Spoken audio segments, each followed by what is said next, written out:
चाह रही थी वो तो हो गया, एटीसी अलाउ हो गई और मेरे लिए बड़ी शॉकिंग बात है क्योंकि एविडेंस तो है नहीं। अब मुझे ये देखना है कि जज साहब ऑर्डर में क्या लिखते हैं। अगर हमें उन्होंने दहशतगर्द डिक्लेयर कर दिया है तो ऑर्डर में ऐसी क्या चीजें लिखते हैं जो हमारे फायदे में या हमारे नुकसान में। सीटीसी कॉपी के लिए मैंने अप्लाई किया है ताकि प्री अरेस्ट बेल के लिए मैं अप्लाई कर सकूं।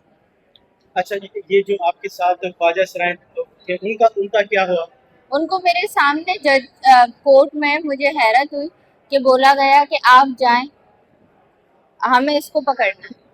अच्छा, पकड़ने के हवाले से मालूम हुआ है कि कोई बाहर बड़ी नफरी तैनात की गई है। जी जी, ऐसा ही है, बाहर भी यहाँ भी सब आ गए, सारे एसएचओ आ गए। आहिस्ता आहिस्ता आपको सब दिखेंगे। अच्छा, क्या वाकई जो आपको डिक्लेयर कर रहे हैं वो कहाँ से, मसलन आपने जिस डिपार्टमेंट के लिए इतने साल जो सर्विस दी, उसके अलावा वही डिपार्टमेंट आपके वो दहशतगर्द साबित करने में लगा हुआ, इसके हवाले से आपका क्या कहना है? तो दुख तो होता है, जो मुझे पहले से था एफआईआर का मुझे इतना ज्यादा नहीं था, मुझे ये एटीसी का ही था। ये जो टेररिस्ट बनाने के पीछे थे। अब टेररिस्ट होने का कोई एविडेंस तो है नहीं कि मैं टेररिस्ट हूँ, उसके अलावा बस प्रेशर है मुझे लगता है ऐसे। और आगे अपील करेंगे इसके लिए। अच्छा, तो इसके अलावा जो फर्दर आपके कुछ मोबाइल से जो जिस टाइम पहले आपको गिरफ्तार किया गया था, वो जो मोबाइल से कुछ सामान आपने अपने मसलन वो बताए थे, वो रिकवर हुए या नहीं हुए? नहीं, वो मोबाइल भी रिकवर नहीं हुए। मोबाइल फोन्स के लिए भी मना कर दिया। और उसके बाद मोबाइल फोन भी नहीं मिले। हाई कोर्ट में पिटीशन है, बोर्ड डिस्चार्ज हो गया। आज यहाँ से अपना एटीसी अलाउड हो गई है। अब let's see what I can do for my self. अभी तो बेल के लिए थोड़ी कोशिशें करनी है क्योंकि यहाँ पे भारी नफरी जो है वो पुलिस की आ चुकी है। और मेरे इर्द गिर्द, मेरे सर पे, मेरे साथ हर जगह पुलिस बैठी हुई है कि मैं हिल भी ना सकूँ यहाँ से ना। तो अरेस्ट करेंगे तो कोई बात, अगर बेल हो जाती तो हम कराएंगे। अच्छा, अगर आप आज आपको जेल लेके जाएंगे, उसके हवाले से क्या आप तैयार हैं? हाँ हाँ, मैं बिल्कुल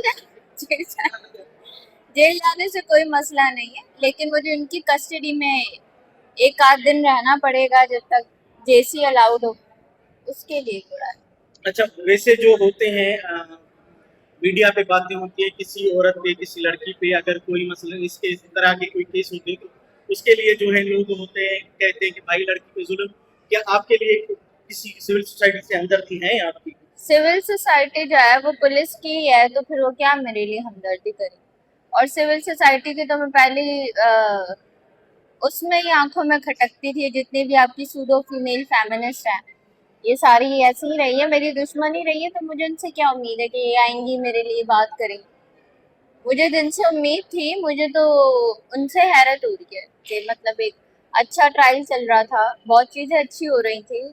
एक बहुत मतलब मुझे एतमाद था, मुझसे हाई कोर्ट में कई बार पूछा गया इस एफआईआर के बारे में। मैंने हमेशा यही स्टेटमेंट दी है कि मुझे कंज्यूमर कोर्ट पे पूरा ट्रस्ट है। पर आज जो प्रोसीडिंग हुई, मुझे बड़ी हैरत हुई कि जज साहब ने ये भी कह दिया कि आप इन लोगों को यहीं से अरेस्ट कर लें। हालांकि मैंने दूसरे प्रोविजन सुने थे कि आपने बेल अप्लाई करनी है, थोड़ा टाइम। पुलिस की नफरी, उन्होंने थैंक यू करके सल्यूट किए, सबने मुस्कुराए, गले मिले एक दूसरे से, अंदर जश्न का माहौल था। ट्रांसजेंडर्स को निकाल दिया और वो ट्रांसजेंडर्स मुझे कह रहे हैं हाँ अच्छा हुआ, अच्छा हुआ, अच्छा हम तो जा रहे हैं। बस अजीब चीजें हो रही हैं। बस उसको फेस करेंगे, फिर देखते हैं आगे क्या होता है।